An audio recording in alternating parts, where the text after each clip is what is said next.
Hello everyone, welcome to my channel. আশা করি সবাই ভালো আছেন। সো আজকের ভিডিওতে আলোচনা করব যে গত ভিডিওতে আমাদের ছিল যে মিডল ইস্টে আমরা যে 10টা আইটেম নিয়ে রেগুলার বাংলাদেশ থেকে যে 10টা ফ্রুটস এবং ভেজিটেবলস নিয়ে আমরা এক্সপোর্ট করতে পারবো এবং যে 10টা নিয়ে আমরা রেগুলার কাজ করতে পারবো। আজকে আলোচনা করব ইউরোপ সেক্টরে, like Italy, London, Greece, Sweden, Paris, তারপর পর্তুগাল বা স্পেন, জার্মানি, এইসব সেক্টর যে দেশগুলো আছে ইউরোপের, এই দেশগুলোর মধ্যে কোন কোন 10টা প্রোডাক্ট আছে বা কোন প্রোডাক্টগুলো বেশি। মোটামুটি 10টা প্রোডাক্ট আছে যেগুলো সিজনাল না, এগুলো অল টাইম সব সময় যায়। কোন 10টা প্রোডাক্ট আছে যে 10টা নিয়ে রেগুলার ব্যবসা করা যেতে পারে এবং এগুলা নিয়ে harvesting, cultivation, all types of things করা যেতে পারে। মানে এগুলা উৎপাদনের জন্য আমাদের সময়, আমাদের টাকা, এগুলো আমরা ইনভেস্ট করতে পারি বা টাকা দিতে পারি। সো এর মধ্যে এট ফার্স্ট আছে যেগুলো ইউরোপ সেক্টরের মধ্যে, আমরা বলি ইউরোপ সেক্টরের মধ্যে সাধারণত কোন কোন দেশে বাংলাদেশ থেকে ফ্রুটস এন্ড ভেজিটেবলস যায়। এর মধ্যে এক নম্বর সবচেয়ে বেশি যায় হইতেছে ইউনাইটেড কিংডম, লন্ডনে। লন্ডনের হিথ্রো এয়ারপোর্ট আছে, বার্মিংহামের এয়ারপোর্ট আছে, ম্যানচেস্টার আছে, তিনটা পোর্টেই সাধারণত বাংলাদেশ থেকে বিপুল পরিমাণে ফ্রুটস এবং ভেজিটেবলস রেগুলার এক্সপোর্ট হইতেছে বাংলাদেশ থেকে। দেন হইতেছে ইটালি আছে, ইটালির তিনটা পোর্ট আছে, লাইক রোম আছে, মিলান আছে, ভেনিস আছে। সাধারণত ইটালির রোম এবং মিলানেই সবচেয়ে বেশি এক্সপোর্ট হয়। ভেনিসে হালকা পাতলা হয়। ভেনিসে খুবই স্ট্রিক্ট, আমরা এর আগেও বলছিলাম। তারপর এই যে সুইজারল্যান্ডের রেগুলার বাংলাদেশ থেকে সুইডেনের রেগুলার বাংলাদেশ থেকে এক্সপোর্ট হইতেছে।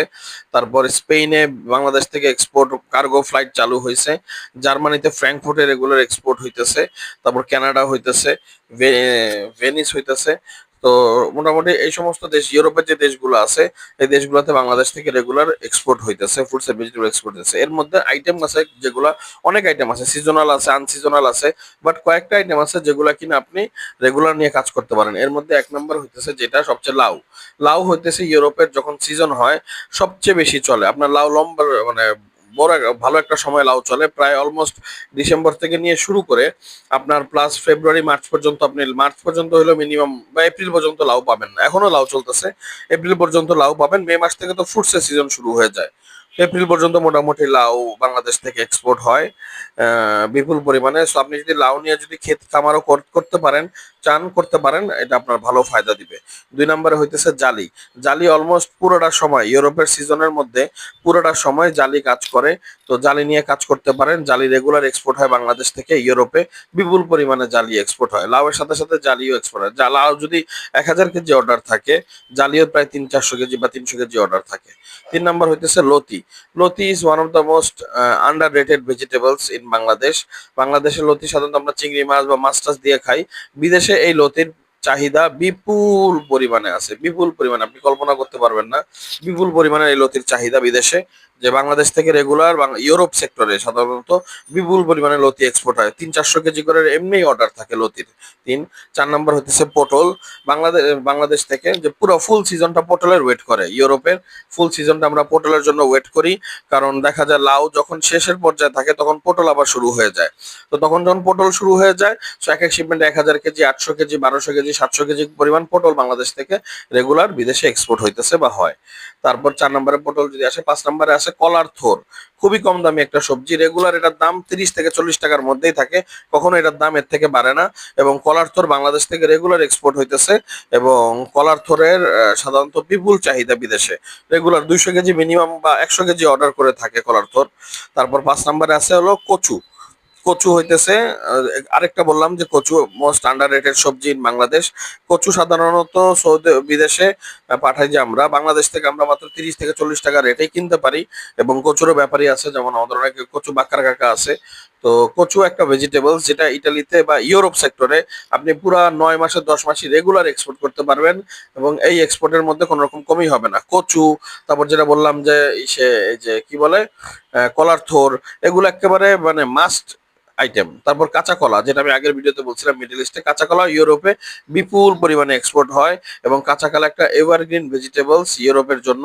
বাংলাদেশ থেকে 10 মাস যদি বাংলাদেশ থেকে যদি কাঁচা কলা, 10 মাস যদি ইউরোপের ভেজিটেবলস এর সিজন থাকে, এই 10 মাসে কাঁচা কলা এক্সপোর্ট হয়। 7 নম্বর হচ্ছে জারা লেবু। ইউরোপের জারা লেবু হইতেছে মাস্ট উইন প্রোডাক্ট একটা, যেটা মাস্ট নিডেড প্রোডাক্ট। আপনি ওভারঅল সব শিপমেন্টে মনে করেন 3000 কেজি মাল, আপনার 2700 কেজি 2600 কেজি মাল থাকবে, মনে করেন all types of vegetable fruits. 400 KG জারা লেবু যদি না দেন, তো এই 400 কেজির কারণে বায়ারের পুরো শিপমেন্টটাই একটা বড় ক্ষতির মধ্যে পড়ে যাবে। এটা হচ্ছে জারা লেবুর একটা আসল রহস্য। জারা লেবু বাংলাদেশ থেকে বিপুল পরিমাণে এক্সপোর্ট হয়। নরসিংদীর জারা লেবু যেটা, বিশেষ করে যেটা ইউরোপের সমস্ত দেশে এক্সপোর্ট হয়, এবং লন্ডনে যেটা যায় বা ইউনাইটেড কিংডমে যেটা যায়, সেটা ম্যাক্সিমামটা যায় হইতেছে সিলেটি জারা লেবু। সো এই জন্য জারা লেবু নিয়ে যদি কেউ কাজ করতে চান, নরসিংদীতে কাজ করতে পারেন। জারা লেবু দেওয়ার জন্য অবশ্যই কন্ট্রাক্ট ফার্মিং এর সার্টিফিকেট জমা দিতে হয়।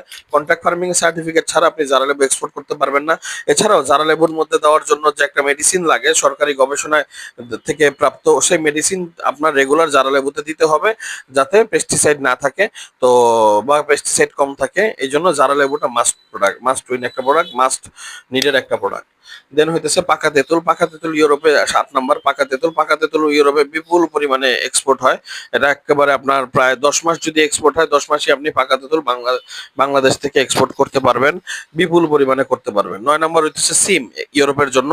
সিম সাধারণত 4 ধরনের সিম বাংলাদেশে হয়: চ্যাপ্টা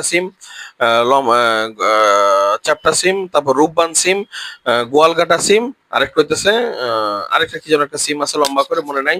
এই 3 ধরনের সিমের যখন সিজন শুরু হয়, এই সব ধরনের সিম বাংলাদেশ থেকে রেগুলার বিদেশে ইউরোপে এক্সপোর্ট হইতেছে। তো সিম হইতেছে ইউরোপে সবচেয়ে বেশি চলে, মিডল ইস্টে বেশি সিম চলে না, বাট ইউরোপে সিম সবচেয়ে বেশি চলে। তো এই জন্য সিমের জন্য যদি কেউ কাজ করতে চায়, করতে পারেন। নাম্বার 10 হইতেছে মুখি। মুখি হইতেছে একটা সিজনাল না, টোটাল 10 মাসের একটা সবজি। এই মুখি হইতেছে আপনার সিজনের শুরু থেকে নিয়ে একেবারে শেষ পর্যন্ত মুখী রেগুলার আপনার গোডাউনে থাকবে, এবং এগুলো আপনি এক্সপোর্ট করতে পারবেন। মুখী দরকার পড়লে একদিন আগে নিয়েও আপনি গোডাউনে রাখতে পারবেন এবং এক্সপোর্ট করতে পারবেন।